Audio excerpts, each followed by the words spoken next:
Good morning students. Now we start our today's class subject of geography and today we read the topic of river rising यानी कि नदी की जो बहाव होती है, नदी में जो पानी बहता है, जो पानी होता है, तो साल भर में वो पानी किस तरीके से बहता है, मतलब उसकी क्वांटिटी क्या होती है, उसी क्वांटिटी को हम रिवर रिजिम कहते हैं।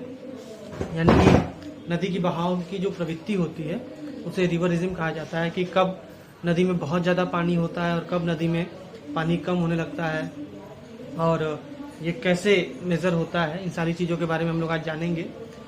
तो सबसे पहले शुरू करते हैं। अब जैसे कि आपको पता है कि पेरेनियल और नॉन पेरेनियल, पेरेनियल यानी वो नदी जो हिमालय से निकलती है बर्फ पिघलने के कारण, पेरेनियल यानी कि सदा नीरा कहते हैं। यानी कि इसको और इजी वे में ले तो ये कहा जाएगा कि इसमें हमेशा पानी रहता है नदियों में, और नॉन पेरेनियल में पानी केवल बरसात के ऊपर डिपेंड रहता है, मानसून के ऊपर डिपेंड रहता है, तो इन्हें नॉन पेरेनियल कहते हैं। तो सबसे पहले हम बात करें भारत की सबसे इम्पोर्टेंट नदी की, और उसमें सबसे मुख्य नदी है गंगा। तो गंगा नदी का जब हम मिनिमम जो वाटर का फ्लो देखेंगे तो वो जनवरी से जून तक के बीच में रहता है। यानी कि इस समय गंगा नदी में बहुत कम पानी रहती है। और उसके बाद अगर मैक्सिमम की बात की जाए तो अगस्त या सितंबर में ये इसमें पानी सबसे ज़्यादा रहता है। इसका पीछे कारण आप गेस का भी कर सकते हैं। वैसे मैं एक्सप्लेन कर देता हूँ कि गर्मी में बर्फ़ काफ़ी पिघली रहती है मई वगैरह से, तो वो बर्फ़ फ्लो करके आते आते उन्हें 1-2 महीना लगता है पिघलने से और फिर मूव करने में, उसके वाटर बॉडी को बढ़ाने में। और उसी के साथ साथ यहाँ पे मानसून भी एक्टिव हो जाता है जून जुलाई अगस्त तक। इसलिए दोनों पानी मिल करके, दोनों प्रकार के सोर्सेज से पानी मिल करके यहाँ पे काफ़ी वाटर बॉडी में काफ़ी पानी की क्वांटिटी को बढ़ा देता है गंगा में। और अमूमन यही हर वाटर बॉडी यानी कि हर नदी के रिजिम में पानी बढ़ने और घटने का कारण ही यही होता है, खास करके हिमालयी रिवर सिस्टम में।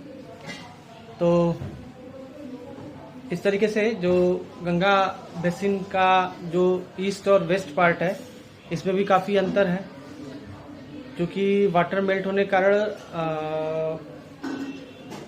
मानसून आने के पहले से, जैसे कि मानसून न आया हो उसके पहले से ही गंगा में पानी काफ़ी मात्रा में बढ़ा रहता है गर्मियों में। खास उसका कारण यही है कि वाटर मेल्टिंग।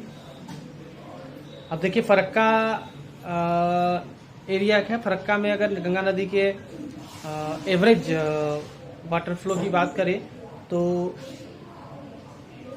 मैक्सिमम ये करीब 55,000 क्यूसेक है और मिनिमम ये करीब 1,300 क्यूसेक है। तो इस प्रकार से काफ़ी आप अंतर देख रहे हैं इसके एवरेज में, मैक्सिमम और मिनिमम को मिला करके।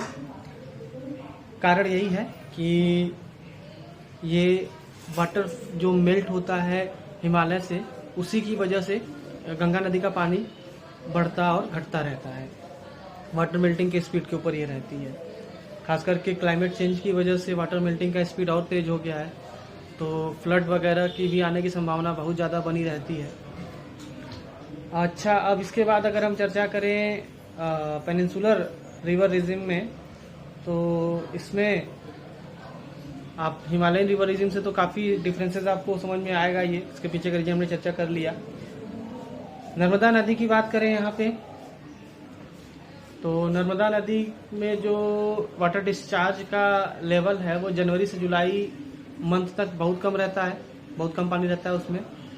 और अगस्त में अचानक से इसके फ्लो में काफ़ी तेज़ी आ जाती है, और उसके बाद अक्टूबर में फिर बहुत तेज़ी से गिरावट भी हो जाती है। तो देखिए कितनी तेज़ी से इसमें अप्स एंड डाउन्स इसमें बने रहते हैं। और अगर इसके बहाव के आंकड़े हमारे पास है, इसके फ्लो के आंकड़े हमारे पास हैं, तो अधिकतम जो बहाव है इसका 2,300 क्यूसेक्स और जो न्यूनतम है ओनली 15, यानी समझ सकते हैं कि कितना पानी कम हो जाता है यहाँ पे।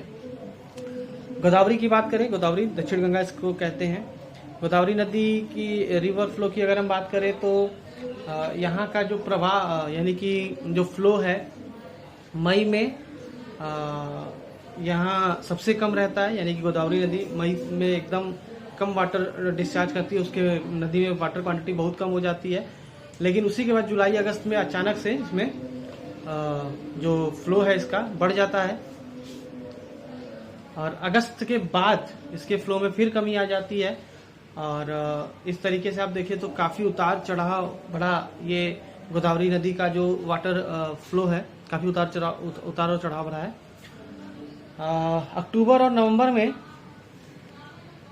अगर इसके एरिया की बात करें तो जनवरी से मई तक के बीच में किसी भी माह से अगर तुलना करें तो अक्टूबर से नवंबर में ज़्यादा रहता है। यानी कि अब इसको ऐसे समझिए कि जनवरी में दक्षिण गंगा यानी गोदावरी का फ्लो सबसे कम रहता है जनवरी से मई तक के बीच में। उसके बाद जुलाई अगस्त में बहुत तेज हो जाता है, फिर सितंबर अक्टूबर नवंबर में कम हो जाता है। लेकिन जो सितंबर अक्टूबर नवंबर में कम होता है वो फिर भी जनवरी से मई तक के बीच में जितने भी मंथ आते हैं उसमें जितना भी रिवर फ्लो रहता है उससे ज़्यादा ही रहता है। तो इस तरीके से गोदावरी नदी का ये हमने डिटेल जाना। पोलावरम एक जगह है, पोलावरम में गोदावरी नदी की औसतन एवरेज अगर मैक्सिमम डिस्चार्ज वाटर डिस्चार्ज देखें तो 3200 क्यूसेक्स है, और मिनिमम जो है वो 50 क्यूसेक्स है। तो इस तरीके से हमें इस नदी गोदावरी नदी के वाटर डिस्चार्ज या वाटर फ्लो के बीच में जो डिफरेंसेस हैं उस कि कब ज़्यादा वाटर बॉडी वहाँ पे मिल रही है, कब ज़्यादा पानी मिल रहा है और कब कम पानी मिल रहा है, इसके बारे में हमको जानकारी मिलती है। यानी कि इन नदियों में किस मंथ में और किस कारण से पानी ज़्यादा होता है, रिवर में वाटर ज़्यादा होता है, और किस मंथ में उस रिवर में वाटर में काफ़ी कमी आ जाती है, और इसके पीछे का रीजन क्या है। इन सारी चीज़ों के बारे में हमने आज पढ़ा जाना। आपको आई होप कि आपको समझ में आया होगा। ये पूरा कंटेंट बहुत इजी है, बहुत ज़्यादा इसमें कोई थ्योरी नहीं है, कोई बहुत गूढ़ चीज़ नहीं है कि इसको समझना पड़े। तो आप बहुत इजी से लेक्चर सुनिएगा, देखिएगा, कोई डाउट्स होगा तो हमसे कंसल्ट करिए।